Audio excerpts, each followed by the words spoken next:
Assalamualaikum warahmatullahi wabarakatuh. Selamat datang buat teman-teman mahasiswa semuanya di mata kuliah akuntansi UMKM ya. Untuk pertemuan kali ini kita masuk pertemuan ke-6 ya, sebelum nanti kita melakukan review ya. Oke.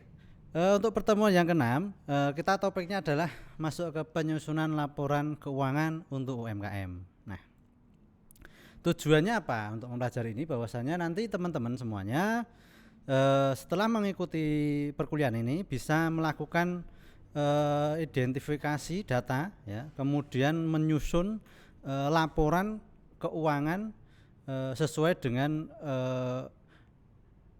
kebutuhan UMKM. Nah, jadi nanti di sini mahasiswa mampu menyusun laporan keuangan, di mana laporan keuangan itu nanti dasarnya dari SAK UMKM atau UMKM, sehingga nanti mahasiswa, teman-teman mahasiswa semuanya bisa menerapkan ilmunya ya. Jadi menerapkan ilmu akuntansinya untuk pengembangan UMKM lebih lanjut. Nah, oke, selanjutnya kita masuk ke materi ya. Jadi dalam akuntansi UMKM kenapa kita perlu melakukan penyusunan laporan keuangan untuk UMKM. Nah, tujuannya apa? Jadi penyusunan laporan keuangan UMKM yang sesuai dengan SAK itu untuk mengetahui kemungkinan ya, bahwasanya dalam menyusun itu sudah sesuai dengan standar yang ada. Nah, kemudian langkah-langkahnya bagaimana yang harus dilakukan, lah itu nanti sudah ada pedomannya, yaitu SAK UMKM atau EMKM ya. Jadi kalau dulu ada istilahnya SAK etap, nah entitas tanpa akuntan publik. Nah sekarang sudah ada SAK khusus memang untuk UMKM. Jadi nanti dalam menyusun itu sudah disesuaikan dengan kebutuhan dan kondisi yang ada di UMKM saat ini. Nah, jadi yang perlu dilakukan atau perlu diakui ya, perlu dijalankan itu apa saja dalam menyusun laporan keuangan ya. Jadi dalam menyusun laporan keuangan ada istilahnya laporan laba rugi ya. Jadi laporan laba rugi itu salah satu laporan keuangan ya, di mana dalam laporan itu mengandung ya ada komponen-komponennya, yaitu berupa pendapatan, beban ya. Nah, berbicara mengenai laba ataupun rugi, memang itu sesuatu yang diperoleh oleh perusahaan selama beroperasional ya, atau beroperasi dalam kurun waktu tertentu. Nah, itu laporan laba rugi. Nah, sekarang dalam menyusun laporan laba rugi ya, itu yang sesuai dengan SAK itu dalam laporan itu minimal itu mencantumkan atau mencakup pos-pos tertentu. Ya, pos-pos itu apa saja? Yang pertama yaitu nanti pendapatan. Jadi dalam laporan itu harus ada pendapatan. Kemudian yang kedua beban keuangan ya. Jadi beban-beban yang dikeluarkan selama proses ya.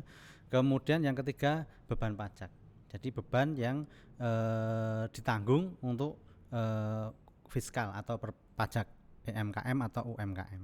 Nah, jadi entitas dalam perusahaan atau entitas dalam menyajikan laporan laba rugi itu harus mencakup itu ya, pendapatan ya.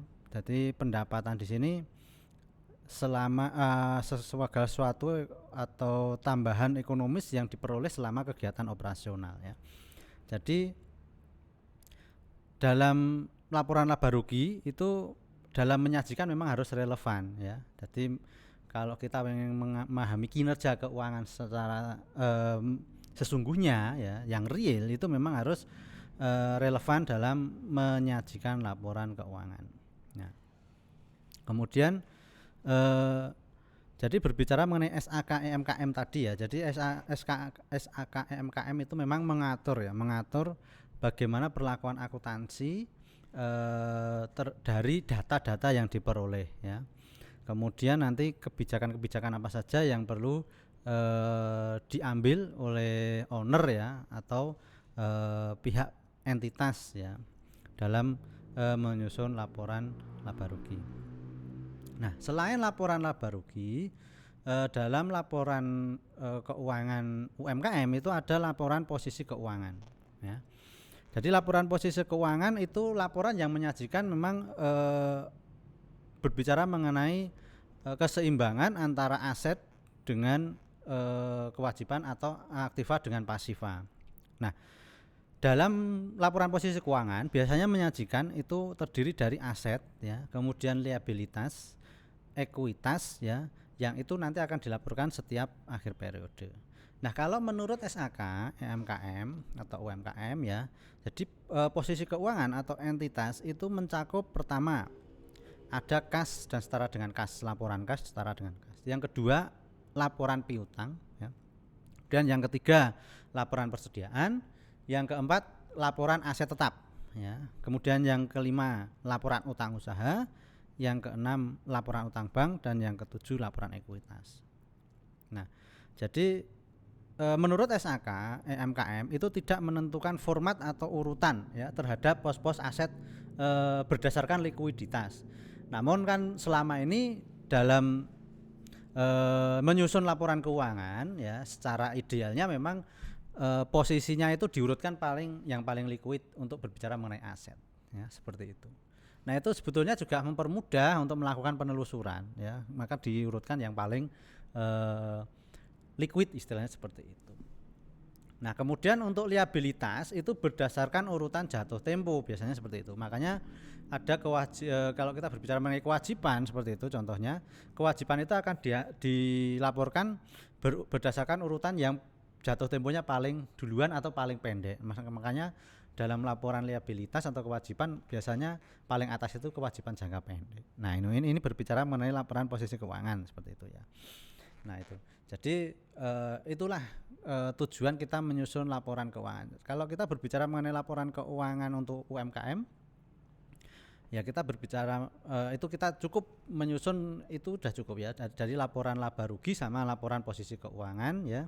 Jadi kita nanti bisa ketahuan bagaimana kondisi keuangan perusahaan tersebut. Nah, untuk selanjutnya kalau kita berbicara mengenai laporan keuangan ada istilahnya karakteristiknya ya.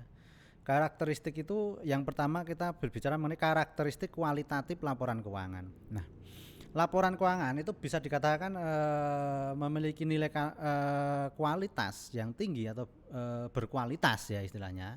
Itu harus mencakup 4 unsur. Yang pertama, laporan keuangan dapat dipahami. Yang kedua, laporan keuangan itu relevan. Yang ketiga, andal ya, dapat diandalkan. Yang keempat, dapat diperbandingkan. Nah, ini karakteristik kualitatif laporan keuangan. Ini kita review sedikit ya terkait dengan karakteristik kualitatif ini yang mungkin sebelumnya sudah pernah dipelajari dalam pengantar akuntansi dan nanti mungkin akan dipelajari lagi ketika kita teman-teman nanti masuk ke analisa laporan keuangan ya. Nah, itu. Nah, kemudian asumsi dasar dalam menyusun laporan keuangan. Jadi dalam menyusun laporan keuangan ada beberapa dasar asumsi. Yang pertama yaitu dasarnya accrual. Jadi dalam menyusun itu dasarnya adalah accrual basic atau accrual basic istilahnya ya, dari dasar accrual ya. Kemudian yang kedua going concern atau kelangsungan usaha ya. Jadi laporan keuangan itu disusun karena memang beranggapan bahwasanya usaha itu berjalan terus menerus gitu loh, tidak berhenti ketika itu juga ya. Jadi tidak satu episode ya, atau satu periode selesai enggak ya, tapi ini akan berlanjut berkelangsungan istilahnya dan berkelanjutan. Itu sebagai dasar dalam menyusun laporan keuangan. Nah, untuk selanjutnya yaitu bagaimana mengukur unsur-unsur laporan keuangan. Jadi berbicara mengenai pengukuran unsur laporan keuangan, ini secara definisi itu proses penetapan jumlah uang untuk mengakui dan memasukkan setiap unsur laporan keuangan dalam neraca dan laporan laba rugi. Nah, dasar pengukuran unsur laporan keuangan itu apa saja ya? Yang pertama biaya historis. Jadi aset itu diakui ya, dicatat sebesar kas yang dibayarkan sesuai dengan nilai wajar dari imbalan yang diberikan ya kepada yang diberikan oleh perusahaan ya, seperti itu. Nah, dasar pengukuran historis untuk kewajiban itu sama ya. Jadi dicatat sebesar jumlah yang diterima sebagai penukaran ya, seperti itu. Nah, kemudian Dasar pengukuran yang kedua dalam unsur laporan keuangan yaitu biaya kini ya. Jadi biaya kini itu nanti dalam mengukur ya aset itu dari jumlah kas yang seharusnya dibayarkan ya. Bila aset itu diperoleh saat ini ya. Jadi diperoleh masa sekarang.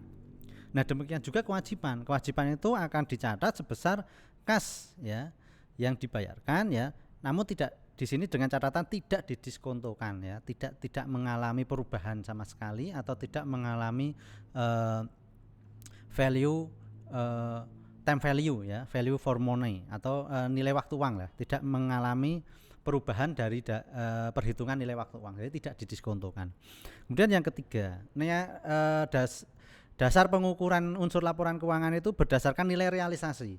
Nah, jadi kalau berdasarkan nilai realisasi, nanti aset yang dinilai itu jumlahnya ya, itu dasar nilainya kas yang diterima itu dari nilai sekarang ya, nilai sekarang, dan itu juga tidak didiskontokan ya. Jadi ketika aset itu dijual harganya berapa, nah itu yang dimasukkan ke dalam unsur pengukuran laporan keuangan, itu yang dimaksud nilai realisasi ya. Nah, kewajiban juga seperti itu. Jadi kewajiban itu ketika dibayarkan itu saat ini itu berapa nilainya. Nah, itu yang diakui sebagai dasar pengukuran unsur laporan keuangan. Kemudian yang terakhir, yang keempat, yaitu nilai sekarang. Jadi aset dalam mengukur dalam unsur laporan keuangan ya, itu dalam menilai aset ya, memasukkan aset itu dari jumlah kas masuk ya, masuk bersih ya di masa yang akan datang ya. Di sini ada unsur nilai waktu uangnya ya. Jadi uang yang akan diperoleh di masa yang akan datang ya, itu berapa ya, dengan tingkat suku bunga ya, tingkat inflasi berapa, itu ketemu nilainya berapa, dimasukkan dalam dasar pengukuran. Nah itu kalau kita menggunakan nilai sekarang. Jadi ada unsur diskontonya di sini ya.